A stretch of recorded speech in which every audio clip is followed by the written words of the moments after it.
Dustin Poirier and Michael Chandler, two of the UFC's most explosive and fiercely competitive lightweights, are set to share the screen in Roadhouse 2, the sequel to the 2024 action remake that featured Conor McGregor alongside Jake Gyllenhaal. It's an unexpected reunion between two men whose rivalry once burned white-hot inside the octagon, and now, years later, they're being asked to bring that same chemistry to Hollywood. The first Roadhouse reboot became a surprise hit, partly because of McGregor's high-profile debut and his seamless transition from fight promotion to film stardom. Now, the sequel looks to keep that momentum going by drawing even deeper from the MMA world, with Poirier and Chandler confirmed among the key cast additions. The two shared one of the most thrilling and chaotic fights of the last decade when they clashed at UFC 281 in Madison Square Garden. In that bout, Poirier submitted Chandler in the third round after a back-and-forth war that had the crowd roaring from start to finish. The contest was as emotional as it was brutal, complete with Chandler's controversial tactics and Poirier's fiery response afterwards. The post-fight tension didn't cool easily, and the pair exchanged words in interviews and on social media long after the event, keeping their rivalry alive. Now, time and opportunity have brought them back together, not in the cage, but in front of the cameras. According to Deadline, the cast for Roadhouse 2 also includes welterweight standouts Michael "Venom" Page and Stephen "Wonderboy" Thompson, former UFC welterweight champion Tyron Woodley, and Glory kickboxing icon Rico Verhoeven. The film, which begins shooting in 2026, is expected to lean heavily on authentic fight choreography, making the inclusion of seasoned MMA veterans a key part of its realism and appeal.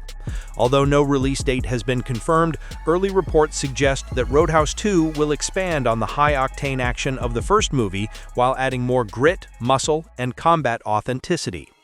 For Poirier, this project arrives at a meaningful time. After years of delivering memorable wars against legends like Conor McGregor, Max Holloway, and Justin Gaethje, the Diamond announced his MMA retirement earlier this year following his knockout loss to Holloway at UFC 318. Widely respected for his grit, sportsmanship, and charitable work outside the cage, Poirier is already seen as a future Hall of Famer, and Roadhouse 2 gives him a fresh platform to channel that same intensity and charisma.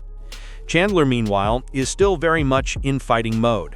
The former Bellator champion remains under contract with the UFC, though he's been out of action since 2022 and continues to campaign for a long-promised showdown with McGregor.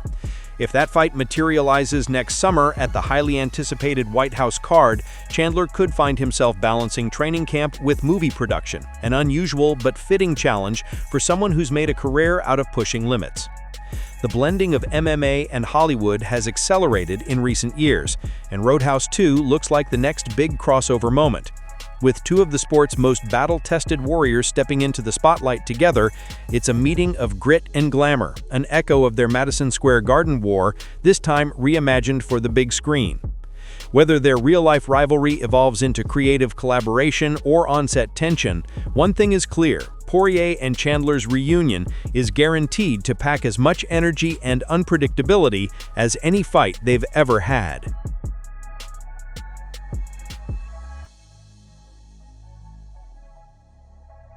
Merab Dvalishvili's journey from being one of Dana White's biggest headaches to one of his most celebrated champions has been one of the more interesting relationships in recent UFC history. Early in his rise, Merab's bizarre antics, like diving headfirst into a frozen lake or pulling out his own stitches with garden shears, didn't exactly endear him to the UFC president. White, who has never been shy about his opinions, often seemed irritated by Merab's unpredictable, chaotic energy. But over time, that same personality and his relentless, high-paced fighting style began winning people over, and the two seemed to bury the hatchet once Merab finally claimed the bantamweight title. Since then, their working relationship has looked surprisingly strong. White's decision to give Merab the UFC 323 headlining slot in December, where the Georgian can set a new record for the most title defenses in a single year, is a clear sign of respect. It's a massive opportunity that signals how far the machine has come from being on the boss's bad side. Still, Merab being Merab, he's not one to stay entirely within the lines. His recent comments about potentially moving to featherweight have already started stirring up new tension. Speaking on the Believe You Me podcast, he said he isn't really interested in chasing a second belt, particularly if it would mean fighting someone he respects deeply. Quote, "Right now, I'm good where I'm at. I have so much respect and love for Alexander Volkanovski. I could never challenge him. He's great as a person, as a fighter, as a father. I want to focus on my weight class, and if the UFC asks me to go up, or if there's nobody left to fight, maybe I will, but I still don't want to fight Alexander Volkanovski." Unquote.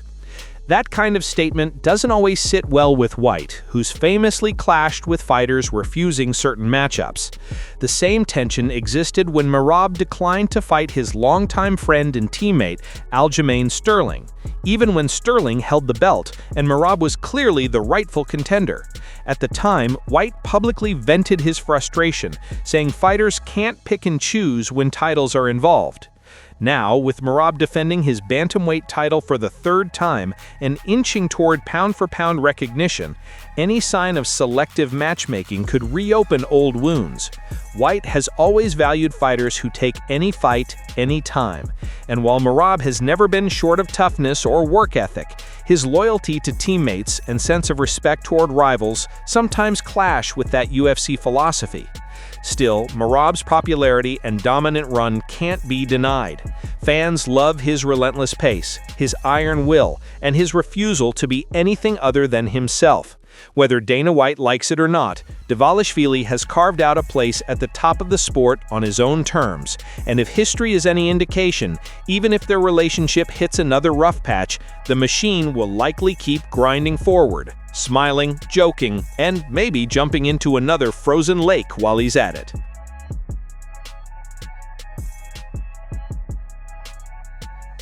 Yeah, that moment with Islam Makhachev and the young fan has been making the rounds online, and it's both funny and a little awkward.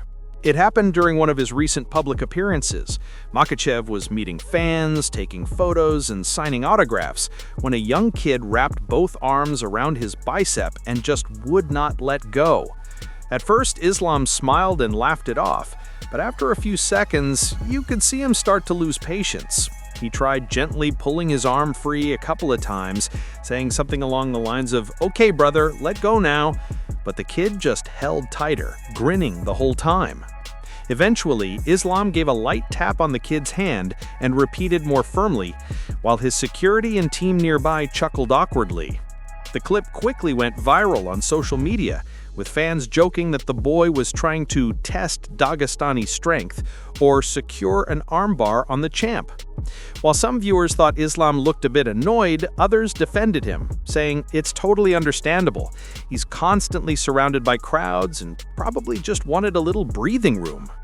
Either way, it turned into a meme-worthy moment, the undefeated grip of a tiny fan versus one of the toughest fighters on the planet.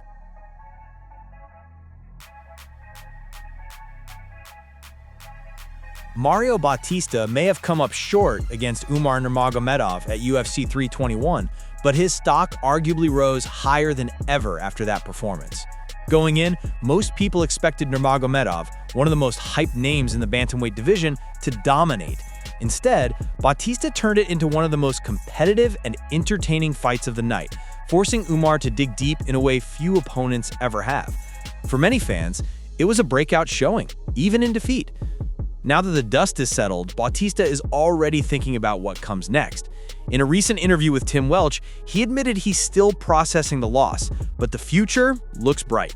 He said, "I'm not sure. I haven't really thought about it yet. Still trying to digest this one." It was pretty cool though. When we were leaving, you know how they kick you out the back after you're done? Hunter Campbell came running out. He was like, "Hey, I just want to say thanks for doing this. Great effort. We're going to get you something fun for next time. We'll work something out." I was like, oh, hell yeah. That kind of praise from Hunter Campbell, one of the most powerful figures behind the scenes in the UFC, isn't something every fighter gets, especially after a loss. It shows how much the promotion appreciated Bautista's willingness to take on a dangerous opponent like Umar and put on a show. It also hints that the UFC sees real potential in him moving forward. When it comes to who might be next, Bautista isn't short on ideas. He continued, "There's a few people. Figgy's out there, Marlon Cheeto, and we can do that Corey Sandhagen rematch too. Those are things I've seen online. All of those potential fights make sense. A matchup with Figueiredo would pair him with a former champion who's still dangerous and well-known. A clash with Chito Vera would be an all-action fan favorite. Two aggressive strikers who love to pressure and throw down. And a rematch with Corey Sandhagen could give Bautista a chance to prove how much he's grown since their first encounter, especially after hanging tough with someone as elite as Umar Nurmagomedov. Regardless of which route he takes, it's clear that Bautista is not going anywhere. His composure under pressure, willingness to take tough fights, and non-stop improvement have made him a quiet dark horse in one of the deepest divisions in the sport. Even in defeat, he's managed to position himself as a name worth watching, and if his next outing delivers the same kind of intensity as the Umar fight, it won't be long before he's knocking on the door of title contention again.